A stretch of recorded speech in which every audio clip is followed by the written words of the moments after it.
कृष्ण तु अन्यतमं रूपं गोप विश्रंभणं गतः शैलो अस्मिति ब्रुवन् भूरि बलिमा दद बृहद वपुः शैलोस्मिति ब्रुवन् भूरि बलिमा दद बृहद वपुः स्वप्रवर्तित यज्ञस्य असाधारणम उत्कर्षं दर्शयन् तत्र सर्वेषां विश्वासं जनयन् स्वयमेव देवता रूपेण प्रत्यक्षी बभुव इत्याह कृष्ण।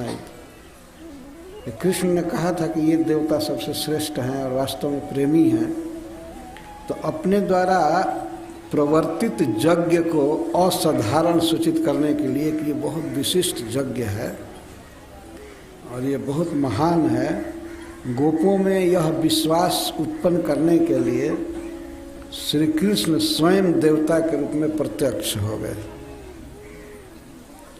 कहे थे कि ये देवता हम लोगों का दिया हुआ खाएंगे, इसका मतलब ये देवता हम गोपों से बहुत प्रेम करते हैं, हमारा दिया हुआ खाएंगे।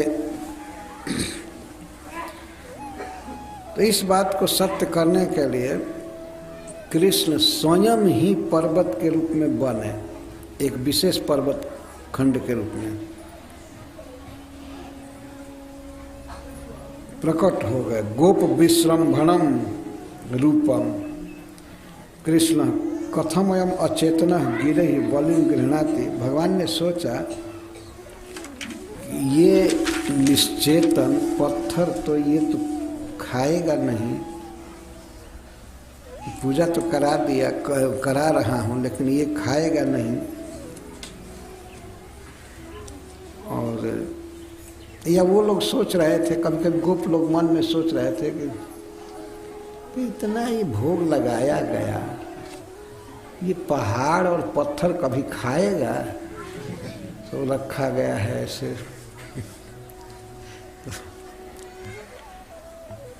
और कैसे हम पर कृपा करेगा, ये जड़ है, पत्थर की पूजा कर रहे, हम पर क्या कृपा करेगा, ये आशंका हो रही थी किसी किसी को। तो उस आशंका को नष्ट करने के लिए भगवान कृष्ण गोप विश्रंभणम, गोपों को विश्वास हो जाए, गोपा नाम विश्वास जनकम पर्वत एवं अयमिति विश्वास जत्र, श्री कृष्ण पर्वत के रूप में हुए। और ऐसे देह हैं गोपों के देखने में पर्वत जैसा ही था, पर थे स्वयं श्री कृष्ण। हाथ पर्वत जैसा, सिर पर्वत जैसा, पर उसमें आँखों में निमिष का गिरना, ब्लिंकिंग होना ये चालू था। और यही नहीं, केवल ब्लिंकिंग नहीं, हाथ भी उठाना, करना, वो करना, प्रकट हो गए भगवान श्री कृष्ण प्रकट हुए। तो इसको सुखदेव गोस्वामी कहते हैं गोप विश्रंभणम, गोपों को जिससे विश्वास हो जाए कि पर्वत खाया, वास्तव में गोवर्धन खाए, यह रूप बना करके अन्यतमम गोवर्धन पर्वत ऊपरी द्वितीय पर्वत है। गोवर्धन पर्वत के ऊपर एक द्वितीय पर्वत के रूप में प्रकट हो करके और भूरी बलिम आददत, बहुत बड़ा सामान था, मिठाइयाँ क्या क्या, पपुआ पकवान सब, उसको खाए। और जो स्वयं ही पर्वत के रूप में प्रकट हुए तो उतना उनके लिए क्या बड़ी चीज़ है खाना है। आददत खाए, उठा उठा करके ऐसे खा रहे, उठा कर खा रहे थे, कोई घड़ा उठा कर पी जा रहे थे, चाहे सब्जी हो चाहे पायस हो, सब कुछ खा रहे थे। और बोले, प्रकट होकर के बोले, शैलो अस्मि, मैं पर्वत हूँ।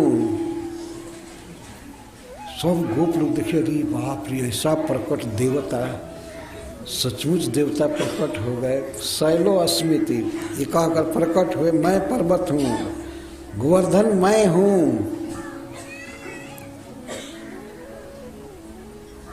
लोग थोड़ा शंका में थे कि क्या हो गया, तो भगवान बताए गोवर्धन के रूप में, मैं पर्वत हूँ। और ये कहकर खाना ही चालू किए, खाना चालू किए, खूब अच्छा से खाए।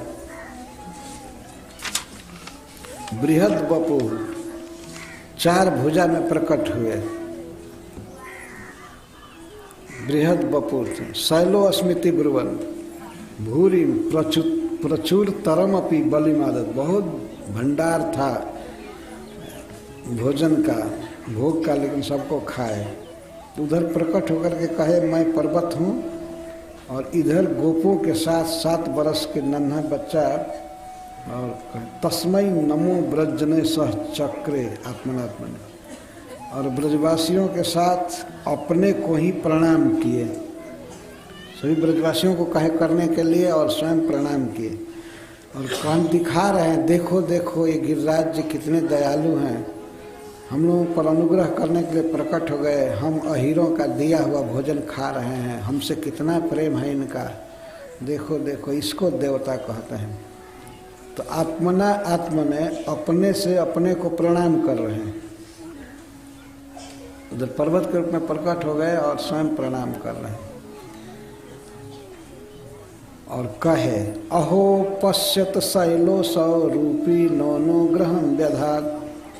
अहो देखो, सभी सावधानी से देखो, ये शैल, ये पर्वत, असौ, ये पर्वतराज रूपी,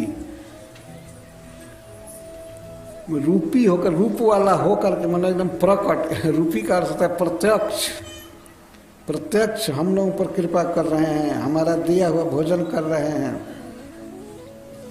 ये वास्तविक देवता है। अहो आश्चर्यम पश्यत असौ शैल रूपी प्रत्यक्ष सन, रूप वाला होकर के, मतलब रूपी होकर के, प्रत्यक्ष होकर के, न अस्मान अनुग्रहम व्यधात, हम पर कृपा किए हैं, देखो कृपा किए। तो दूसरे श्लोक में कहते हैं एसो बजान तो मर्त्यान काम रूपी बनौ कस हंति यस्मै नमस्याम शर्मणे चात्मनो गवा। ऐसा काम रूपी सर्पादि रूप ग्रहण समर्थ, ये गिरिराज जी कोई भी रूप धारण कर सकते हैं। देखो अभी चतुर्भुज रूप धारण कर लिए, अरे वो कहीं को करने जाए, किए हैं भगवान लेकिन कहे ये गिरिराज जी काम रूपी हैं, काम का अर्थ है इच्छा, और रूपी माने रूप धारण करने वाले, ये अपनी इच्छा के अनुसार कोई भी रूप धारण करते हैं। ये चाहे तो सर्प का भी रूप धारण कर सकते हैं, किसी का भी रूप धारण करते हैं, सर्पादि रूप ग्रहण समर्थ। अवजानतः जो भी इनकी अवज्ञा करेगा, इनका अनादर करेगा, बनौकस, वह वनवासी हो, जो भी वनवासी, वन ही जिसका घर है, वह यदि इनका अपराध करता है तो मरण धर्मशील मनुष्य को, उन मनुष्यों को जो इनका विरोध करते हैं उनको ये हंती, मार डालते हैं। कैसे मारेंगे? काम रूपी है, किसी तरह मार डालेंगे, सांप बन करके डस देंगे, ये जैसे तैसे करेंगे। प्राय पहाड़ों में सांप निकलते हैं, कभी कभी डस देते हैं किसी को। तो इनका कोई भी अपमान करेगा, अवज्ञा करेगा, तो ये डस देंगे, ये मार देंगे, अनिष्ट करेंगे। और बनौ का सह, वनवासियों को मारना कौन बड़ी बात है। वन में रहते हैं तो कोई घर नहीं है कि दीवार का आवरण है, किवाड़ बंद किए हैं, सुरक्षा नहीं है। एक तो वनवासी कोई जीव है, वन में रहने वाला, कोई रक्षा नहीं है,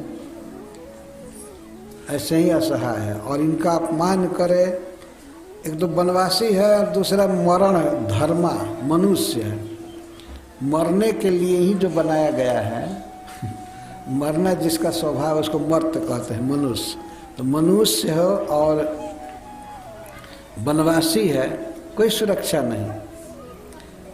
ऐसे लोग अगर इनकी अवज्ञा करेंगे तो उनका ये नाश कर देते हैं। अतः आत्मनः गवाम शर्मणे, अपने हित के लिए अथवा अपनी गौओं के हित के लिए क्षमाय अस्मै गोवर्धन देवाय नमस्यामा, इधर से बोल रहे हैं। ये सब श्लोक बोले, ऐसे देवता हैं।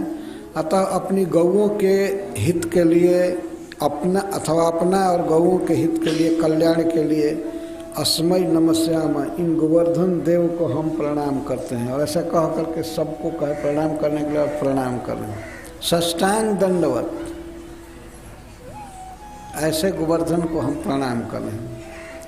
बताइए, भगवान जिनको प्रणाम कर रहे हैं वो गोवर्धन जी वास्तव में सबसे बड़े देवता है, सबसे पूज्य है। Krishna Krishna Hare Hare Hare Rama